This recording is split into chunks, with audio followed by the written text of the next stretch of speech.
لا احنا ما نلعبش الماتش بجد والله. 3 كوارث للنادي الاهلي في ماتش زد اللي جاي يا جماعه، وبتحداك تمسك نفسك من اللي هتسمعه ده مبدئيا كده يا جماعه. نبدا باول كارثه معانا، زي ما احنا عارفين ان الماتش الجاي النادي الاهلي هيواجه زد يا جماعه. اول كارثه معانا وهي ان مدرب النادي الاهلي قرر عوده محمد الشناوي لحراسه المرمى النادي الاهلي، وعوده مصطفى شوبير لدكه النادي الاهلي. يعني انت كده من الاخر كده بتموت شوبير وبتفطسه وبتقول له شوف لك حته اقعد فيها، او احنا مش شايفينك، او انت مهما تتالق كده كده الشناوي هيلعب غصب عن عين اي حد. بجد بجد علامات استفهام على المدرب ده، وعلامات استفهام كبيره جدا على اداره النادي الاهلي ان لازم الشناوي هو اللي يلعب في ظل ان شوبير عامل اداء كبير جدا قسما بالله. تاني كارثه معانا يا جماعه، وهي بجد انا مش عارف اجيبها لكم ازاي، عشان الكارثه دي بجد الواحد مخنوق منها بجد.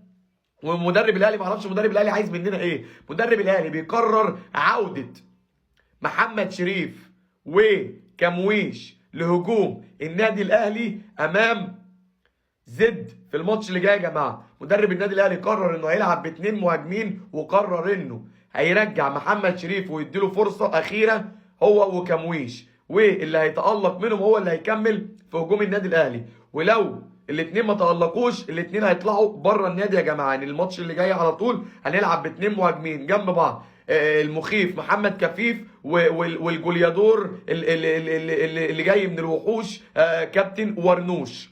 لك ان تتخيل. تالت كارثه معانا يا جماعه، وبجد مش عارف اجيبها لكم ازاي. يعني انت عارف زد بيلعب فيها مين؟ يعني هيلعب قدامنا كده، امامنا كده قدامنا مين؟